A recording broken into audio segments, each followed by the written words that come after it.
امیر کا بیٹا پیدا ہو تو مبارکباد زمین والے دیتے ہیں، کسی بڑے خان چودھری رانا راجہ صاحب ملک صاحب بڑے کسی کا بیٹا پیدا ہو تو مبارکباد کون دیتا ہے؟ بولیے زمین والے دیتے ہیں۔ کسی افسر کا بیٹا پیدا ہو تو مبارکباد فرش والے دیتے ہیں۔ کسی ایم این اے کا بیٹا پیدا ہو تو مبارکباد فرش والے دیتے ہیں۔ کسی وزیر کا بیٹا پیدا ہو تو مبارکباد فرش والے دیتے ہیں۔ کسی وزیر اعظم کا بیٹا پیدا ہو تو مبارکباد فرش والے دیتے ہیں۔ صدر کا بیٹا پیدا ہو تو مبارکباد فرش والے دیتے ہیں۔ اس لیے کہ حسین کی ولادت اس لیے بے مثال ہے کہ جب حسین کی ولادت ہوتی ہے مبارکباد بھیجنے والا رب ہوتا ہے، لانے والے روح الامین ہوتے ہیں، اور جن کو مبارکباد دی جاتی ہے وہ رحمت للعالمین ہوتی ہے۔ سبحان اللہ۔ اس لیے امام ذی بقار کہ مبارکباد بھیجنے والا بھی رب العالمین۔ سے سر لگتی نہیں ہے، یہ بھائی کی ڈیمانڈ ہے کہ 2 منٹ کے لیے ان کا بار بار مجھے اچھا چلیں مبارکباد بھیجنے والا رب العالمین ہے، اور مبارکباد بھیجنے لانے والا جبریل امین ہے، اور جن کو مبارکباد دی جا رہی ہے وہ رحمت للعالمین ہے۔ اس لیے امام ذی بقار مبارکباد بھیجنے والا بھی عرشی، مبارکباد لانے والا بھی عرشی، اور جن کو مبارکباد دی جا رہی ہے وہ بھی ہے عرشی۔ اس لیے امام ذی بقار جب حضرت روضۃ الشہداء اندر ہے کہ جب حضرت امام پاک کی ولادت ہوئی، جبریل امین جب مبارکباد دینے کے لیے آئے فرشتوں کے ہمراہ، تو آگ کا ایک جزیرے سے گزر ہوا، تیسرے یا چوتھے آسمان کا فرشتہ تھا، فطرس فرشتے کا نام تھا فطرس، وہ وہاں پڑا ہوا ہے اور پر جلے ہوئے ہیں۔ تو پوچھا کہ تم کہاں جا رہے ہو؟ جبریل نے کہا کہ بیٹے حسین کی ولادت ہوئی ہے، اس کو مبارکباد دینے کے لیے جا رہے ہیں۔ فرمایا پھر مجھے بھی ساتھ لے چلو اور میرا کیس بھی حضور کی بارگاہ میں پیش کرو، اس خوشی کے موقع پر اللہ پاک شاید مجھے بھی جو بالوں پر عطا کر دے اور پھر وہ مقام عطا فرما دے۔ تو حضرت جبریل امین ان کو بھی ساتھ لے کے آئے، اور جب حضور کی بارگاہ میں پہنچے مبارکباد دی، اس کے بعد فرشتہ فطرس کا کیس پیش کیا، تو آقا علیہ الصلوۃ والسلام نے فرمایا فطرس کو کہو کہ اپنے جسم کو میرے حسین کے جسم سے مل لے، میرے حسین کے جسم سے کیا کر لے؟ مل لے۔ پر جسم سے ملا مس ہوا، اللہ نے بالوں پر عطا فرما دیا، پھر وہی مقام عطا فرما دیا۔ اس لیے امام ذی بقار امام حسین کی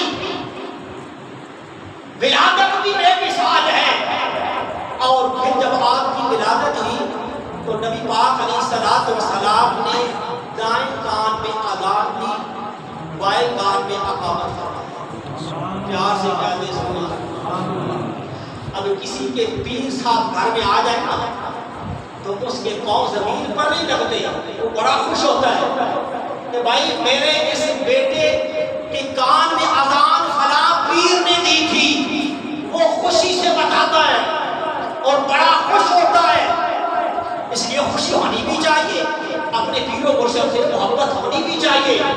تو عرض کرنے کا مقصد یہ تھا کہ اگر کسی کے کان میں اذان کوئی عالم دیتا ہے، کسی کے کان میں اذان کوئی مفتی دیتا ہے، کسی کے کان میں اذان کوئی شیخ القرآن دیتا ہے، کسی کے کان میں اذان کوئی شیخ الحدیث دیتا ہے، کسی کے کان میں اذان کوئی مفسر دیتا ہے، کسی کے کان میں اذان کوئی محدث دیتا ہے، کسی کے کان میں اذان کوئی مجدد دیتا ہے، کسی کے کان میں اذان دادا علی اجمیری نے دی، کسی کے کان میں اذان بھی میرے علی شاہ نے دی، کسی کے کان میں اذان حضرت باج عظیم مستانی نے دی،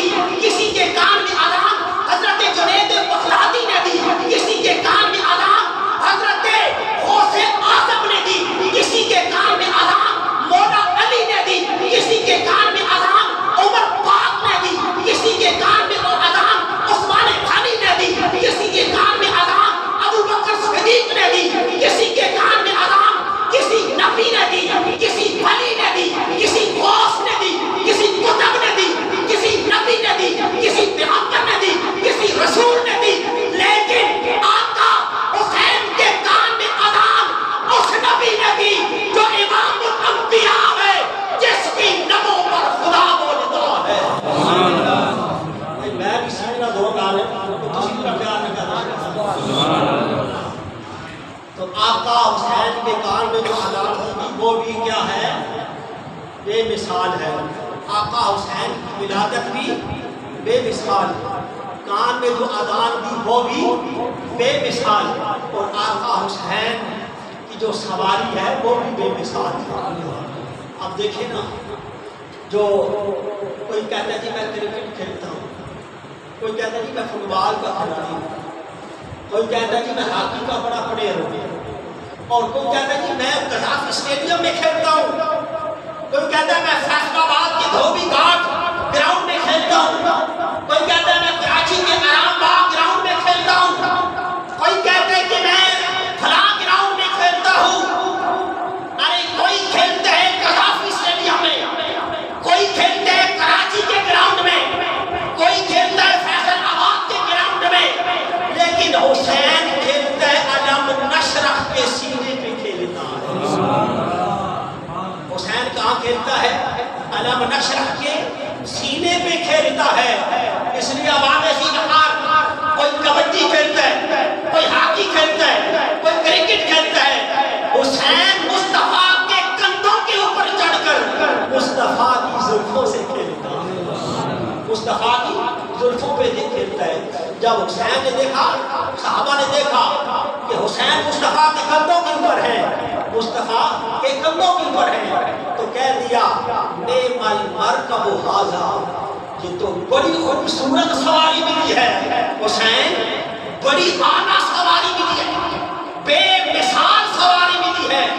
اتنا کہا تو میرے نبی نے فرمایا سواری کو بے مثال کہنے والوں نعم الراکب، یہ تو دیکھو سوار بھی بے مثال ہے۔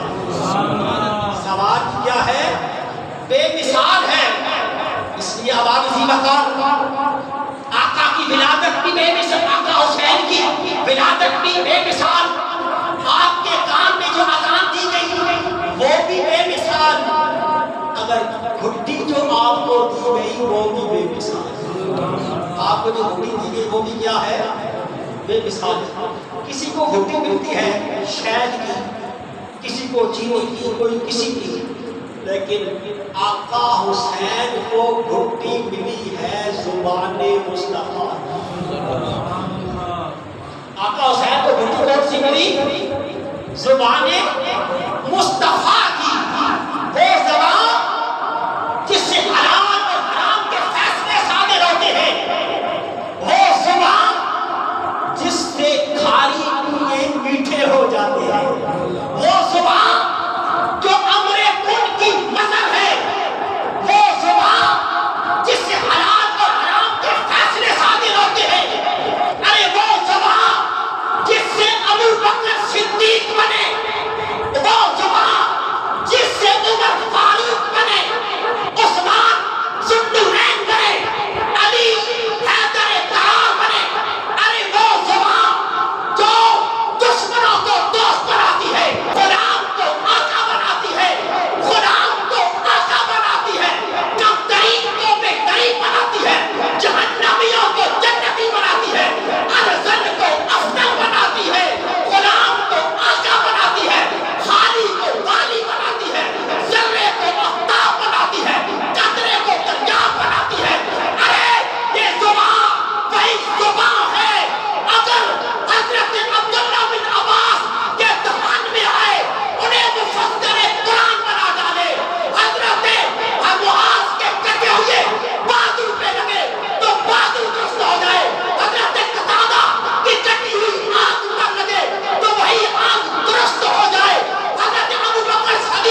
بولیے گا آقا حسین کی ولادت بھی بے مثال ہے. آپ کو جو گھٹی ملی ہے وہ بھی، آپ کے کان میں جو آزار دی گئی ہے وہ بھی، آپ کی جو شہادت ہوئی ہے وہ بھی بے مثال ہے. اس لیے اباب ذی وقار، اس لیے آقا حسین کی جو شہادت ہے اور پھر آقا حسین نے جو قرآن پڑھا ہے، ایسا قرآن پورے عالم میں پھر کسی قاری نے نہیں پڑھا ہے. ایسا قرآن پورے عالم کے اندر پھر کسی قاری نے قرآن نہیں پڑھا ہے. اس لیے فرمایا بیٹا آ میری زبان کو چوس لے، کہیں تجھے قرآن پڑھتے ہوئے پھر لقمہ نہ رکھ جائے. پھر حسین نے قرآن پڑھا، دنیا والوں نے دیکھا کہ حسین مدینہ کے اندر ہے تو قرآن پڑھ رہے ہیں، حسین مکہ میں پہنچے تو قرآن پڑھ رہے ہیں، حسین کوفہ میں پہنچے تو قرآن پڑھ رہے ہیں، حسین کربلا میں پہنچے تو قرآن پڑھ رہے ہیں. علی اصغر شہید ہوتا ہے تو حسین کی زبان پہ قرآن ہے، علی اکبر شہید ہوتا ہے تو حسین کی زبان پہ قرآن ہے، عباس شہید ہوتے ہیں تو حسین کی زبان پہ قرآن ہے. یہاں تک کہ اولو محمد قاسم آپ کے بھتیجے بیٹے سب شہید ہوتے ہیں، آپ کی زبان پہ قرآن ہے. اس لیے آپ نے دنیا والوں کو بتا دیا کہ قرآن ایسے پڑھتے ہیں. پھر دنیا نے دیکھا سر جو ہے وہ جسم سے جدا ہے، نیزے کی نوک پر چڑھا ہوا ہے، پھر بھی قرآن ہی پڑھ رہے ہیں اور قرآن کی تفسیر کر رہے ہیں. یہ ہے بلا شہادت کی بے مثال ہے، یہ شہادت کی بے مثال ہے. نیزے کی نوک پر ہے، نیزے کی نوک پر ہے تو قرآن کی تلاوت ہو رہی ہے. اباب ذی وقار اللہ نے فرما دیا وَلَا تَقُولُوا لِمَن يُقْتَلُ فِي سَبِيلِ اللَّهِ أَمْوَاتٌ بَلْ أَحْيَاءٌ وَلَٰكِن لَّا تَشْعُرُونَ. جو اللہ کی راہ میں مارے جائیں انہیں مردہ مت کہو، وہ زندہ ہیں. ہمارا ایمان ہے وہ زندہ ہے. قرآن پاک کی ایک لفظ پر حرف پر ہمارا یقین ہے کہ جو اللہ کا فرمان ہے، جو اللہ کی راہ میں مارے جاتے ہیں وہ شہید ہیں. اب ڈاکٹر تو ڈیتھ سرٹیفکیٹ بنا دیتا ہے، ہم پڑیاں بھی لگا کے مٹی لگا کے آ جاتے ہیں، لیکن اللہ کہہ رہا ہے وہ زندہ ہے. اللہ کیا کہہ رہا ہے وہ زندہ ہے. اچھا جی یہ پریکٹیکل کر کے کس نے دکھایا ہے؟ دنیا میں بڑے شہید ہوئے، بڑے بڑے لوگ شہید ہوئے. جب یہ جو اللہ کا کلام کہ شہید زندہ ہوتے ہیں، ہمارا تو ایمان ہے، ہم تو مسلمان ہیں، ہمارا تو ایمان ہے کہ اللہ کا فرمان ہے وہ سچا ہے، شہید زندہ ہوتے ہیں. لیکن یہ پریکٹیکل کر کے کس نے دکھایا؟ یہ بھی حسین نے کر کے دکھایا، یہ بھی حسین نے کر کے دکھایا ہے کہ دھاڑی کدھر ہے، سارے نیزے کی نوک پر ہے، پھر بھی قرآن کی تلاوت. اس لیے اباب ذی وقار امام پاک کی شہادت اس لیے بھی بے مثال ہے. آج ہمارے ذرا سر میں درد ہوتا ہے، بی پی لو ہو جائے، تھوڑی سی طبیعت ناساز ہو جائے، ہم سے اٹھا نہیں جاتا، نماز قضا کر دیتے ہیں، چھوڑ دیتے ہیں، طبیعت ٹھیک نہیں ہے. لیکن اس کربلا کے میدان میں ذرا دیکھیے آقا حسین کتنے بہادر ہیں اور کتنے جرأت مند ہیں کہ آنکھوں کے سامنے علی اصغر شہید ہو رہا ہے، آپ کے ماتھے میں بل نہیں آیا. 18 سال کا علی اکبر شہید ہوتا ہے، آپ نے وغیرہ نہیں کیا. آپ کی آنکھوں کے سامنے بھتیجے بھانجے ایک ایک کر کے سب شہید ہو جاتے ہیں، آپ کے ماتھے پہ بل نہیں جاتا ہے. آپ خوش ہو رہے ہوتے ہیں اور اللہ کی بارگاہ میں عرض کر رہے ہوتے ہیں بولا یہ تو ایک علی اصغر ہے، یہ تو ایک علی اکبر ہے، ہزاروں کی ہوتے ہوتے نظام قربان کر. اب ہم اس لیے کہتے ہیں کہ امام پاک کربلا کے اندر جب پہنچے اس وقت آپ کی عمر تقریباً 56 سال اور 5 ماہ یا 4 ماہ کچھ اتنی آپ کی عمر تھی، یا 4-5 دن کی عمر تھی آپ کی. اور جب کربلا میں پہنچے، کیونکہ بچپن میں آپ نے نانا جان سے سن رکھا تھا کہ اس میرے بیٹے کو کربلا میں شہید کر دیا جائے گا. اب وہ جو دور تھا، وہ جو وقت تھا، 56 سال امام پاک نے گزارے فراق میں، ہجر میں.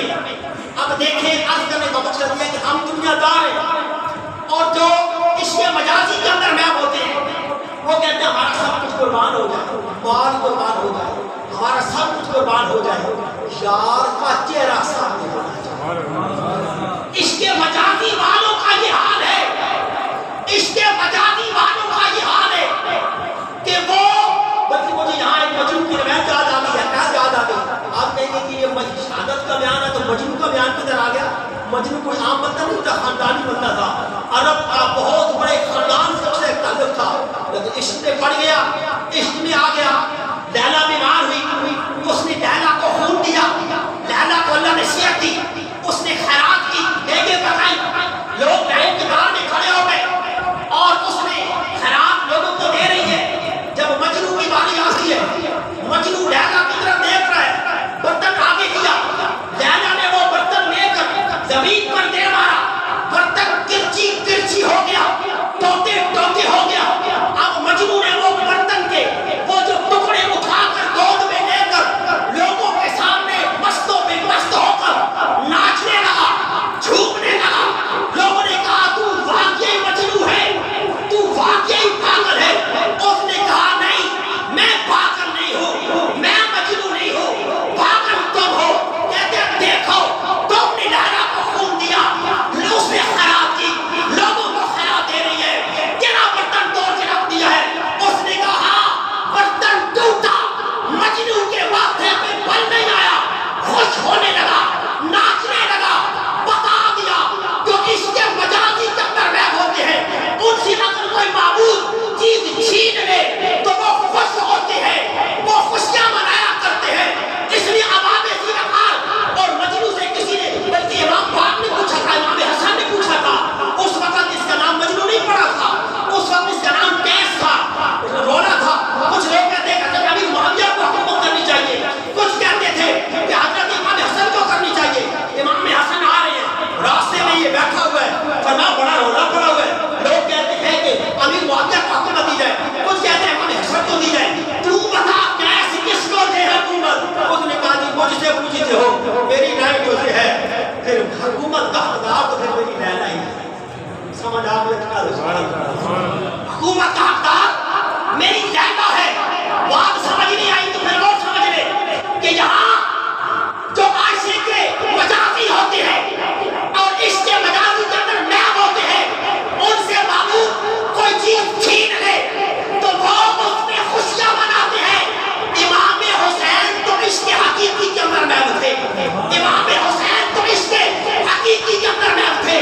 50 55 سال 56 سال انتظار کرتے رہے، کب وہ کربلا کا میدان آئے گا، کب میرے گردن پہ تلوار چلے گی، کب یہ پردے ہٹ جائیں گے اور مجھے اپنے رب کا دیدار ہوگا، کب مجھے اپنے رب کا دیدار ہوگا۔ اب آپ اسی وقت امام پاک کو ایک ایک گھڑی بلا رہے تھے کہ کب کربلا کا میدان لگے گا۔ اس لیے اب آپ اسی وقت جو امام پاک کی شہادت ہے وہ بھی اس طرح بے مثال ہے کہ امام پاک کو کتنے زخم آئے۔ یہ تاریخ کی کتب پڑھے تو کوئی کہتا ہے کہ آپ کو 31 زخم آئے، کسی نے لکھا ہے کہ 72 زخم آئے، کسی نے کہا نہیں 82 زخم آئے، کسی نے لکھا ہے کہ 120 زخم آئے، کسی نے لکھا ہے کہ جتنے بال ہیں اتنے زخم آئے، اور حیات خفی والے نے لکھا ہے کہ نہیں ایک ایک زخم میں سینکڑوں زخم تھے، کوئی پتہ نہیں کہ کتنے زخم تھے۔ پھر کسی نے پوچھا، امام علی رضا سے پوچھا کہ آپ کے دادا امام علی مقام کو کربلا میں کتنے زخم آئے؟ آپ نے فرمایا جتنے قرآن پاک کے حرف ہیں اتنے زخم آئے، اتنے زخم آئے، لیکن کوئی متعین نہیں کیا۔ یہ تاریخ ہے، کسی نے کوئی متعین نہیں کیا ہے اور کتنے زخم آئے ہیں۔ اب آپ اس مقام اور یہ بھی تاریخی روایت ہے کہ امام موسیٰ کاظم آپ یہ جب کربلا کا بیان کرتے نا، کربلا کا ذکر کرتے تو یہ بیان کرتے تھے کہ اس شہید پر سلام کہ جو 9 منٹ 9 منٹ تک جو نہ گھوڑے کی زین پر تھا نہ فرش زمین پر تھا۔ سمجھ آ گیا تو جب وہ کربلا کا ذکر کرتے امام موسیٰ کاظم تو وہ یہ ان کے لفظ ہیں سلام کرتے کہ سلام میرے اس جد امجد پر، سلام میرے اس پاک دادا پر، سلام اس سید الشہداء پر، سلام اس شہید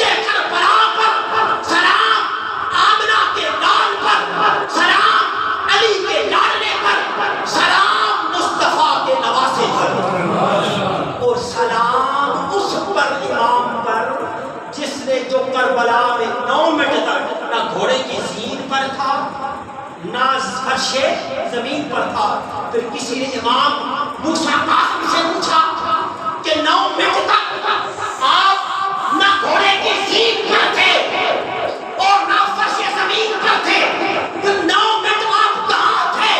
فرمایا کہ جب آپ زخموں سے چور ہو گئے اور جب گھوڑے سے اترنے لگے تو یزیدیوں نے 2 گروپ بنا لیے, آدھے ادھر کھڑے ہو گئے, آدھے ادھر کھڑے ہو گئے, آپ کو برچیوں پہ اٹھا لیا, ادھر والے ادھر پھینک دے, ادھر والے ادھر پھینک دے. 9 منٹ تک آپ برچیوں کی اوپر معلق ہو گئے, لیکن قربان جائیے آقا حسین کی اس شہادت پر آپ نے ہائے بھائی نہیں کی, لیکن جب آپ زمین پر آتے ہیں تو فرمایا یزیدیوں ہٹ جاؤ, پہلے مجھے اللہ کی رضا میں سجدہ کرنا ہے. اب اس کے اندر کئی علماء نے لکھا ہے, علماء نے کثیر نے لکھا کہ وہ سجدہ جو تھا شوق شہادت کا تھا, اور بعض محققین نے یہ بھی لکھا کہ وہ جو زور کی نماز کا تھا, یا آپ نے وہ شہادت سے پہلے زور کی نماز آپ نے صلاۃ خوف کے طریق پر پڑھ لی. باہر میں سجدہ آپ نے کیا, سجدہ آپ نے کربلا کے اندر کیا ہے. اس لیے کہ دیکھ لینا سجدے میں تو سب کچھ ملتا ہے, سجدے کے اندر سب کچھ ملتا ہے. حضرت آدم نے سجدہ کیا, ان کی توبہ قبول ہو گئی. نوح علیہ السلام نے سجدہ کیا, کشتی کنارے پہ آ گئی. حضرت ابراہیم نے سجدہ کیا, ہاتھ کی تعبیر مل گئی. اسماعیل علیہ السلام نے سجدہ کیا تو فدیہ دمبا فدیہ بن کر آ گیا. موسیٰ علیہ السلام نے سجدہ کیا, رب سے حق کرامی ہو گئی. آقا علیہ السلام نے سجدہ کیا تو امت کی مغفرت کا پیغام آ گیا, امت کی مغفرت کا پیغام آ گیا ہے. ہمارے سجدے بے نور ہیں, ہمارے سجدوں میں لذت نہیں ہے. آقا حسین کے سجدے میں حضوری ہے, آقا حسین کے سجدے میں نور ہے, آقا حسین کے سجدے کے اندر لذت یار ہے, حسن یار ہے. اس لیے عوام ذی وقار آقا حسین نے اپنی عمر کا جو زندگی کا آخری سجدہ کیا ہے, ایسا سجدہ کیا زخموں سے دور ہے, سب کچھ بچے بھائی بھتیجے سب کچھ قربان کر دیا. یہاں تک کہ جب آپ سجدے میں جاتے ہیں اور کسی نے کہا کہ شیطان نے بھی آسمان کی طرف دیکھ کر کہا, آسمان کی طرف دیکھ کر کہا اور غور سے کہا کہ اے خدایا آج میں نے غور سے تیری خدائی کو دیکھا ہے. کہاں معلوم تھا کہ ایسے بھی نور عالم ہوتے ہیں. اگر مجھ کو پتا ہوتا میں سجدے سے انکار نہ کرتا کہ تیرے بندے ایسے بھی ہوتے ہیں, تیرے بندے ایسے بھی ہوتے ہیں, زخموں سے دور ہیں. لیکن جب آپ نے سجدہ کیا, اس انداز کے ساتھ سجدہ کیا, ارے غیب سے آواز آ رہی تھی, غیب سے آواز آ رہی تھی, اس پیارے پر شیر خدا کو ناز ہے, اس پیارے پر اس نواسے پر محمد مصطفیٰ کو ناز ہے. لاکھوں نے سجدے کیے, اس کا عجب انداز ہے, اس نے وہ سجدہ کیا جس پر خدا کو ناز ہے. اس لیے عوام ذی وقار آقا حسین کی ولادت بھی بے مثال ہے, آپ کو چھٹی دی گئی وہ بھی بے مثال ہے, آپ کے کان میں جو اذان دی وہ بھی بے مثال ہے, آپ کی شہادت بھی بے مثال ہے, آپ کا سجدہ بھی بے مثال ہے. اللہ رب اللہ سے دعا ہے, اللہ تعالیٰ